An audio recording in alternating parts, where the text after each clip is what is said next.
लो त साथीभाइ हुन्छ 1000 रुपियाँको चाहिँ तेल हालेर चाहिँ लाग्दिनु पर्यो सँगलाई र फिलहाल साथीभाइ अहिले चाहिँ सिङताम आइपुगेको अवस्था है र यहाँ चाहिँ मै मात्रै होला यस्तो थाप्पे थाप लुगा लगाएर आएको रेनकोट लगाएर हिँडेको चाहिँ यो बाटो जाँदाखेरि चाहिँ साथीभाइ मलाई चाहिँ नर्थको बाटो हिँडेको जस्तो लाग्छ हौ कुनै किन हो किन त्यसरी चाहिँ ढाँचामा बनिएको छ कि यहाँनिर तल बगरमा अब चाहिँ ठ्याक्कसँगले यहाँबाट गएर चाहिँ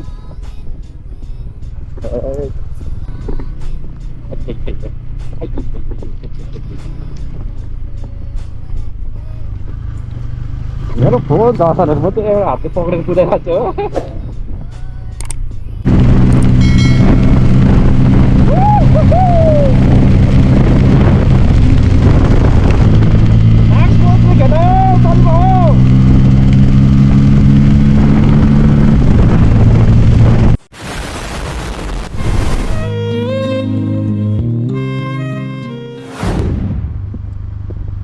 once again welcome back to the View Sikkim vlog ma है सबैजनालाई after a long time आज फेरि पनि मोटो भ्लगमा भइरहेछ है साथीभाइ र याद छैन तपाईँले भोइस चाहिँ कस्तो सुन्नुहुँदैछ र अहिले चाहिँ म जाँदैछु चाहिँ फिलहाल मेरो घर साउथ सिक्किम है त र यहाँबाट चाहिँ म अहिले हिँडिसकेको छु 3.5 ठ्याक्कसँगले भइसकेको रहेछ है अब हेरौँ है त कति बेला पुग्छु म अनि भोलि आज गएर सायद म भोलि नै फर्किनु पर्ला किनभनेदेखिलाई पर्सि मन्डेदेखि उता चाहिँ तपाईँको 2 दिन चाहिँ अलिकति टु विलर्स अनि जति पनि 4 विलर्सहरू मेबी चलाउनु पाउँदैन भन्ने कुरा चाहिँ सुनिरहेछ सो यहाँतिर हेर्नु चाहिँ सबै हटाउँदैछ म चाहिँ 5 बजीभन्दा अगाडि नै पुग्ने ट्राई गर्छु त्यो अगाडिको टायर पनि अलिकति टक्ला टक्ला भएको छ त्यस्तो खासै ग्रिप चाहिँ पाउँदैन है तरै पनि आई होप केही नहोस् है God is good all the time God is good भन्दै आजको मेरो यात्रालाई चाहिँ स्टार्ट गरेको छु र अहिले चाहिँ फिलहाल म हस्पिटल डाँडा अहिले आएको के भन्छ मेन जामको कारण चाहिँ हेरेछ त साथीभाइ रुख यहाँ लडेको होइन लडा हेर्न सक्छु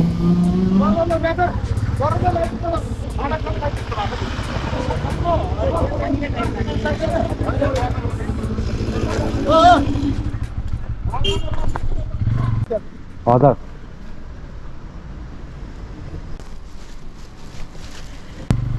आजको डेस्टिनेसन एकदम लामो छ है रात परेको कारणले गर्दाखेरि होला अलिक मलाई पनि टाढो टाढो लाग्दैछ आज घर त हो अहिले पनि म ग्यान्टकमै छु है है अहिले चाहिँ अलमोस्ट 4 पनि बज्न आँटेको रहेछ है 4 त होइन कति हो आम्मामा 16 मिनटमा भर्खर म 5 माइल आइपुगेछु हौ माथिबाट आम्मामा 16 मिनट लागेको यहाँनिर चाहिँ अहिले मेरो साइड माइक हुनुभयो चाहिँ दामी सुन्थ्यो क्या हौ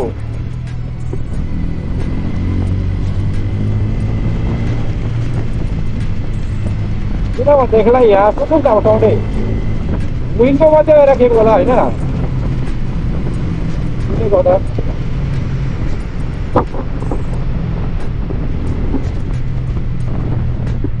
दामी आउँथ्यो नि हौ नत्र त साउन्ड त साथीभाइ हो ल त सिक्किम पुगिहालेको त साथीभाइ हो 80 मिनटमा भन्दाखेरि चाहिँ तपाईँको आधी घन्टा भन्दा पनि बेसी भइसक्यो माथि ग्यान्टक बनाऊ भन्दाखेरिलाई चाहिँ आधी घन्टा पनि बेसी लागिसकेको छ अलमोस्ट 45 मिनट भइसकेको छ है र अहिले चाहिँ तपाईँको टाइम भएको छ 4 बजेर 16 मिनट हो र 46 अलमोस्ट मैले हो नि 46 मिनट्स लागेछ मलाई यहाँ चाहिँ आइपुग्नु र सिङताम चाहिँ आइपुगिहालेको छ लगभग 2 किलोमिटरहरू हुनुपर्ने अब हेर्नुमै त हुन्छ साथीभाइ हो यो बाटो जाँदाखेरि चाहिँ साथीभाइ मलाई चाहिँ नर्थको बाटो हिँडेको जस्तो लाग्छ हौ कुनै किन हो किन त्यसरी चाहिँ ढाँचामा बनिएको छ कि यहाँनिर तल बगरमा अब चाहिँ ठ्याक्कसँगले यहाँबाट गएर चाहिँ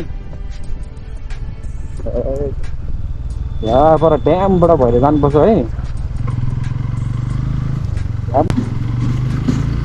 ल साउथ सिक्किम पश्चिमै त हामी अब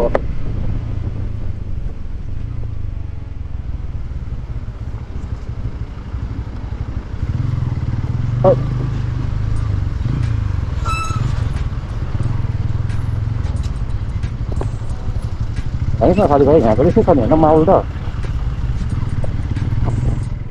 रोड चाहिँ तर अलिकति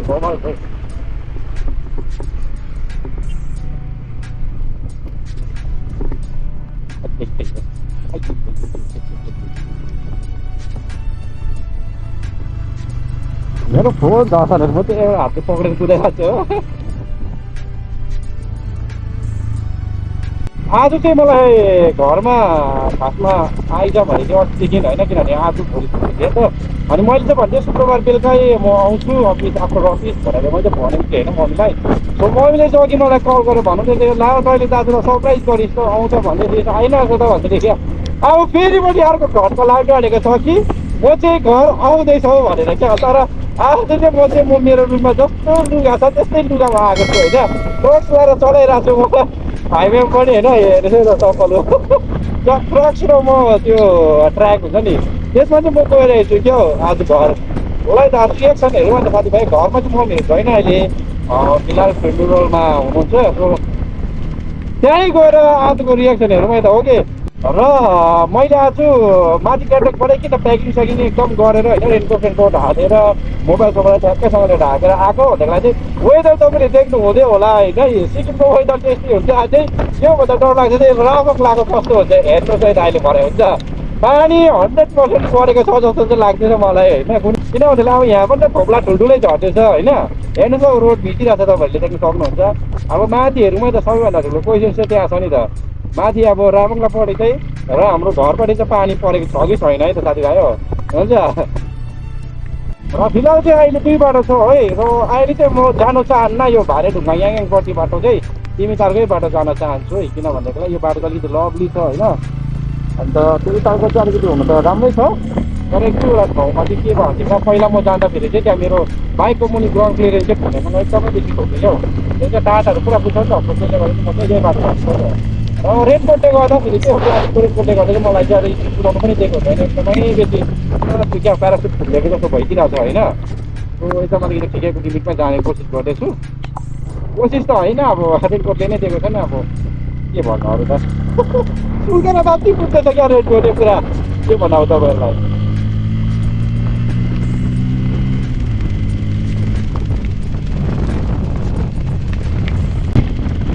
म त दामी छ नि हौ यहाँको नि आम्मामा। आज तपाईँहरूलाई देखाउँछु है त हुन्छ। किनभनेदेखिलाई मैले त्यहाँको रोड पहिला हाम्रो घर जाने रोड त अब बिग्रेको थियो नि त होइन। अहिले कस्तो भएको रहेछ भने तपाईँलाई अपडेट हेर्नुहोस् है त साथीभाइ हुन्छ। भिडियो चाहिँ अन्तसम्मै बस्नुहोस् है त, भिडियोको अन्तसम्मै। अनि मात्रै तपाईँले जानु सक्नुहुन्छ त्यहाँको रोडहरू कस्तो भएको छ होइन। र एकदम दामी भएको छ भन्ने कुरा चाहिँ सुनेको थियो होइन। मैले कता कता एकजना भिडियोजहरूमा पनि मैले चाहिँ सुनेको थियो। अहिले भरेहरू त ल मेरो ब्याट्री पनि खत्तम हुन आँटेको रहेछ हौ गोप्रोको त। केही छैन, थाम्यो भने भइहाल्छ होइन साथीभाइ। थाम्यो भने देखाइदिउँ ल, थामेन भने फर्किन देखाइदिउँ ल, त्यही बाटो फर्किने त हुने होइन।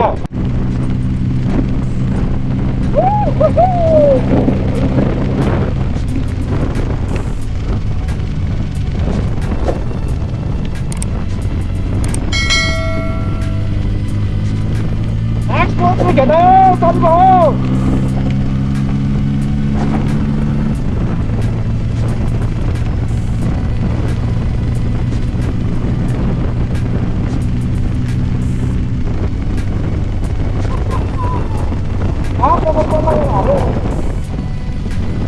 अब चाहिँ 4 नम्बरसम्म मात्रै पुग्दै हो म चाहिँ।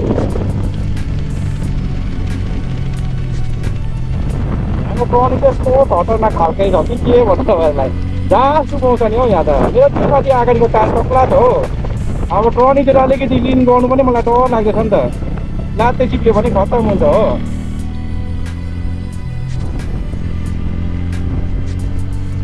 अब हुनु त मैले रेस त खेलेको होइन, तरै पनि अब यसो एक्सपर्टलाई चाहिँ छोडो चाहिँ नमानेको मैले चाहिँ है। र बिचरा अब त्यो उहाँले चाहिँ के सोचिरहनु भएको छ त्यो चाहिँ मलाई याद छैन हो। किनभने उहाँकै दिमागमा चलिरहेको छ के कस्तो हो। अब उहाँलाई जान दिउँ होला सायद अगाडि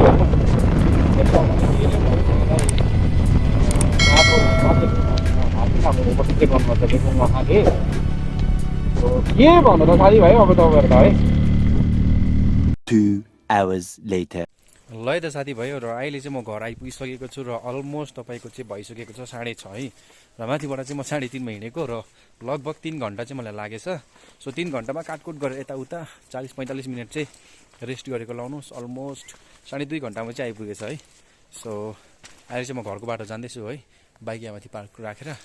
सो ल है त घर जाने बाटो चाहिँ यही हो है त साथीभाइ। यहाँदेखि अब बेसी लाग्दैन, 4-5 मिनट। च्याप्पासँगले ल त साथीभाइ हो म चाहिँ घरको छेउछाउ पुगेँ होइन हेर्नु यता सुन्नु म त के भन्नुपर्छ मम्मीले ल त कुकुरहरू डिस्टर्ब गर्ने हो पङ्गै हो सिपु छ नि एउटा पुरा छाडा भएको हेलो